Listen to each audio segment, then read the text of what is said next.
RSS এর track record বেশ ভালো, ইমপ্রেসিভ আমি বলবো। এই যে প্রায় 100 বছরের পুরনো একটা সংগঠন, যাদের সদস্য 60 লাখ, যাদের সাথে অ্যাফিলিয়েটেড প্রতিষ্ঠান 50টার বেশি, যারা 2 টার্ম ধরে ক্ষমতায়, যাদের 57,000-এর বেশি শাখা, এদের আলটিমেট গোল কি? অখণ্ড ভারত। অখণ্ড ভারত কি? অখণ্ড ভারত মানে হলো আফগানিস্তান থেকে শুরু করে বার্মা পর্যন্ত একটা পলিটিক্যাল এন্টিটি হবে, রাইট? একটা পলিটিক্যাল এন্টিটি হবে এবং এটা একটা হিন্দু রাষ্ট্রের অধীনে থাকবে। এটা হলো অখণ্ড ভারত।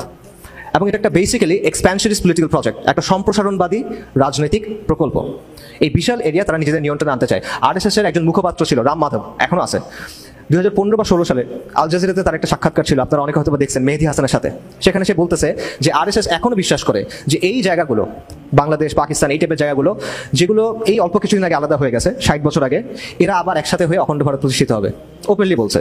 কিভাবে হবে? 2 জার্মানি ভাগ হয়ে গেছিল, তারা এক হয়েছে না? এক হয়েছে তো।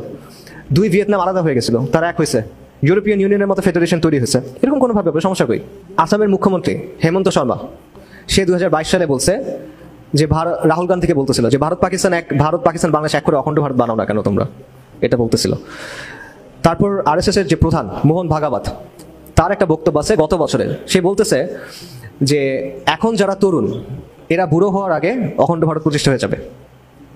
2022 সালের বক্তব্য আছে। সে বলতেছে আমাদের গাড়ি ছেড়ে দিছি আমরা, গাড়ি চলতেছে, এই গাড়িতে কোনো ব্রেক নাই, খালি অ্যাক্সেলারেটর আছে, এই গাড়ি থামবে না, যে থামাতে চেষ্টা করবে সে ধ্বংস হয়ে যাবে। এই স্পিডে যদি চলি 20 থেকে 25 বছরের মধ্যে অখণ্ড ভারত প্রতিষ্ঠা হয়ে যাবে। আর যদি একটু বেশি জোরে চালাবো আমরা, তাহলে 10 থেকে 15 বছর। এটা আরএসএস এর প্রধানের কথা। এখন আরএসএস প্র্যাগম্যাটিক, তারা পেশেন্ট, সবরের সাথে কাজ করে, বাস্তববাদী। সো এইভাবে যদি চলতে থাকে তাহলে আলটিমেটলি এন্ড গেমটা কি? একটা বিষয় ক্লিয়ার করি, আমি কিন্তু বলতেছি না যে 5 থেকে 7 বছরের পর বিশাল একটা ক্রাইসিস হবে। আমি বলছি না যে 5 থেকে 7 বছর পর ইন্ডিয়া ফর এক্সাম্পল বাংলাদেশ আক্রমণ করবে। আমি এটা মনে করি না, লাইকলি মনে করি না। আমি আপনাদের আরো বড় টাইম লাইনের কথা চিন্তা করতে বলতেছি। অ্যাটলিস্ট 20 বছর, 30 বছর, 50 বছরের কথা চিন্তা করেন। তারপর কি হবে সেটা চিন্তা করেন। ঠিক আছে? আমাদের টেন্ডেন্সি আছে যে আমরা অ্যাপোকালিপটিক কথাবার্তা শুনতে পছন্দ করি। শরিয়ার জায়গা থেকে ধরেন, আমি যদি বলি শরিয়ার জায়গা থেকে আমাদের দায়িত্ব, এটা ফরদ, এটা ওয়াজিব, এগুলো আমাদের কাছে তেমন একটা ভালো লাগে না। কিন্তু আপনি যদি বলেন আল মাহদি, আদ দাজ্জাল, আল মালহামা, তখন আমাদের অনেক জোশ হয়। এটা একটা সমস্যা এই জন্য যে আমরা সিয়াসা শরিয়ার জায়গা থেকে চিন্তা করি না, আমরা বাস্তবতার জায়গা থেকে চিন্তা করি না, আমরা শুধুমাত্র এই জজবার জায়গা থেকে চিন্তা করি। জজবা ইটসেলফ ইজ নট ব্যাড, এটা খুবই দরকারি জিনিস, কিন্তু শুধুমাত্র এটা থাকলে সমস্যা।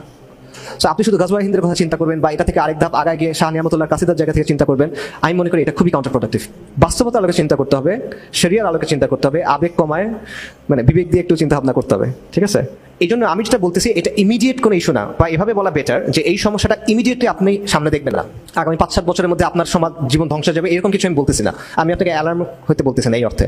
বাট আমি বলতেছি যতদিনই আপনি এটা একদম চোখের সামনে সমস্যা দেখবেন, ততদিনই আপনার করার কিছু থাকবে না। এটা হলো সমস্যাটা। এটা একটা লং টার্ম প্রবলেম, কিন্তু যখন এটা আপনার সামনে একদম নগ্নভাবে আসবে, ততদিনই আপনি আর কিছু করার পারবেন না। এটা হলো সমস্যা। এবং আপনার চিন্তা করতে হবে যে আজকে থেকে 2, 3, 4 দশক পর এই ভূখণ্ডের চেহারাটা কেমন হবে, এই অঞ্চলটার চেহারাটা কেমন হবে, আপনার পরিবারকে, আপনার সন্তানদেরকে আপনি কোন জায়গায় রেখে যাবেন, এই জিনিসটা নিয়ে আমাদের চিন্তা করতে হবে। এবং আমরা চিন্তা করতে হবে যে এই সংকটের মোকাবেলা আমরা কিভাবে করব। এই ঝড়ের মোকাবেলা করে আপনি টিকে থাকবেন কিভাবে, কিসের উপর দাঁড়ায় থাকবেন আপনি, আপনার ভিত্তি কি হবে, কোন জিনিসটাকে আঁকড়ে আপনি টিকে থাকবেন, এটা কি হবে। মনে করেন মাওলানা আব্দুর রহিমের একটা বক্তব্য আছে, বাংলাদেশের মুসলমানরা মাজলুম এবং মাহরুম। তখন ওনার একটা কথা আছে যে উনি বলতেছেন যে একটা জাতিকে টিকে থাকতে হলে একটা জনগোষ্ঠীর একটা আদর্শ লাগে। ঠিক আছে? একটা ওয়ার্ল্ড ভিউ লাগে, এমন কোনো বিষয় লাগে যেটার উপর তারা একমত হয়েছে এবং এটার উপরে তারা লালিত পালিত হচ্ছে, এবং রাষ্ট্রের প্রতিষ্ঠান, শিক্ষা, সমাজ সবকিছু ওই জিনিসটাকে ধারণ করতেছে। আমাদের জন্য সেটা কি হবে? এখানে একমাত্র সমাধান ইসলাম। এটা একমাত্র লজিক্যাল সমাধান, এটা কোনো রিলিজিয়াস সমাধান না। আমি আবারও বলছি, আমি মনে করি প্র্যাগম্যাটিক্যালি একমাত্র সমাধান এখানে ইসলাম। এটা ছাড়া আর কোনো ভায়াবল সলিউশন এখানে নাই। যদি আপনি দিল্লির আগ্রাসন মোকাবেলা করতে চান, যদি আপনি সেকুলারাইজেশনের ফোর্সকে থামাইতে চান, যদি আপনি একটা কোহেসিভ শক্তির মাধ্যমে এই ভূখণ্ডকে একসাথে রাখতে চান, যদি আপনি কালচারাল হেজেমনিকে ভাঙতে চান, তাহলে আপনার ইসলামকে লাগবে। ইসলাম ছাড়া কি দিয়ে মোকাবেলা করবেন আপনি? ইসলাম এই মাটি এবং মানুষের সাথে মিশে আছে। যখন ব্রিটিশরা আমাদের উপর আগ্রাসন চালাইছে, বারবার ইসলামকে আঁকড়ায় ধরে আমরা তাদেরকে মোকাবেলা করার চেষ্টা করছি, আমরা প্রতিরোধ করার চেষ্টা করছি।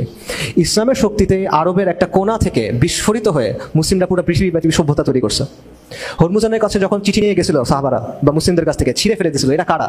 মরুভূমিতে দৌড়াদৌড়ি করা কুকুর আসছে আমাদেরকে কথা বলতে। নবী সাল্লাল্লাহু আলাইহি ওয়াসাল্লাম যখন শুনছেন, হেসে বলছেন যে আল্লাহ আযজা ওয়া জাল তার সাম্রাজ্যকে ছিঁড়ে টুকরো করে দিবেন। আল্লাহ আযজা ওয়া জাল করে দিয়েছেন। মঙ্গল সাম্রাজ্য ধ্বংস হয়ে গেছে, হিটলারের থার্ড রাইখ ধ্বংস হয়ে গেছে। 1000 বছর 10,000 বছর থাকার কথা তারা বলছিল, ইসলাম রয়ে গেছে, ইসলাম থাকবে।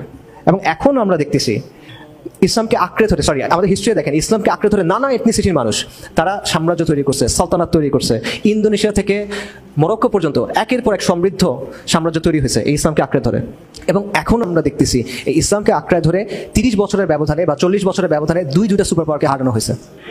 আর কেউ এটা পারে নাই। ইসলাম রেইন সুপ্রিম, এবং এটি আল্লাহর প্রতিশ্রুতি। শুধু ইসলাম পারবে, আর কেউ পারবে না। ইয়া আইয়ুহাল্লাযীনা আমানু উসবিরু ওয়া সাবিরু ওয়া রাবিতু ওয়াত্তাকুল্লাহা লাআল্লাকুম তুফলিহুন।